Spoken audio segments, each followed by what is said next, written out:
Saboteur est un jeu d'ambiance avec des rôles cachés pour 3 à 10 joueurs à partir de 8 ans pour des parties d'environ 30 minutes. Dans cette vidéo, j'explique le jeu de base avec les mineurs et les saboteurs sans parler des extensions. Dans Saboteur, les joueurs sont des mineurs qui creusent des galeries pour trouver un gisement d'or et devenir très riches. Seulement voilà, il y a un problème. Certains joueurs sont des saboteurs qui font tout pour empêcher les mineurs d'arriver jusqu'au gisement d'or.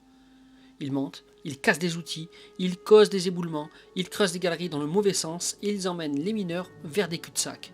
Bref, ils font tout ce qu'ils savent faire de mieux dans la mine, c'est-à-dire ils sabotent.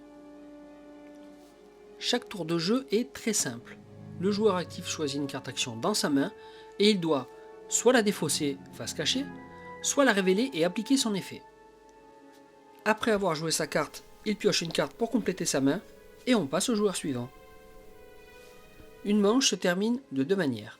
Si l'échelle est reliée au gisement d'or, ce sont les mineurs qui gagnent des pépites d'or, mais si l'échelle n'est pas reliée au gisement d'or et si plus personne n'a de carte en main, alors ce sont les saboteurs qui gagnent des pépites d'or.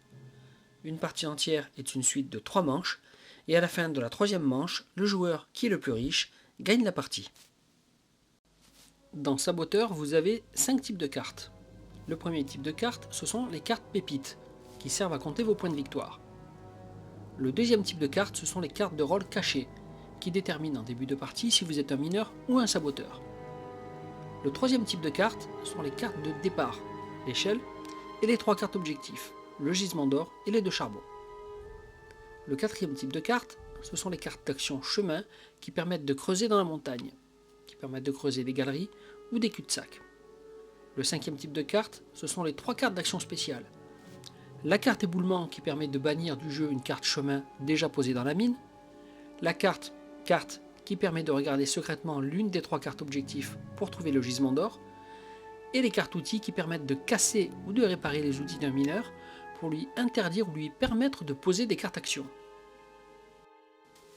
Pour la mise en place d'une partie, faites bien attention à respecter le nombre de cartes à distribuer, car ça change avec le nombre de joueurs. Pour distribuer les cartes de rôle, vous rajouterez toujours une carte mineure de plus que de joueurs. Par exemple, à 3 joueurs, vous mettrez un saboteur et 3 mineurs, alors que pour 8 joueurs, vous mettrez 3 saboteurs et 6 mineurs.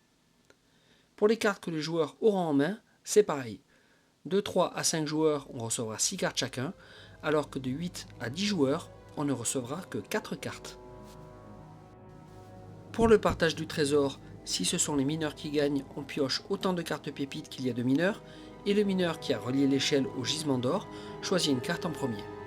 Ensuite, dans le sens inverse des aiguilles d'une montre, chaque mineur choisit une carte pépite parmi celles restantes, jusqu'à ce que chaque mineur en ait gagné une.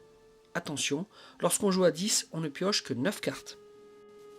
Si ce sont les saboteurs qui gagnent, tout dépend du nombre de saboteurs.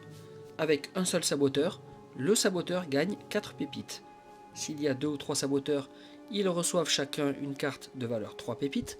Et s'il y a 4 saboteurs, ils reçoivent chacun une carte avec 2 pépites. Merci à vous d'avoir suivi cette version courte de ma vidéo sur le jeu Saboteur. Pour voir la version longue avec en plus la partie expliquée, allez voir ma vidéo qui s'appelle Saboteur, règles et explications plus la partie. Je vous remercie, si vous avez 2 minutes, n'oubliez pas de mettre un like et de vous abonner, ça fait toujours plaisir et ça aide la chaîne. Je vous dis à bientôt, au revoir.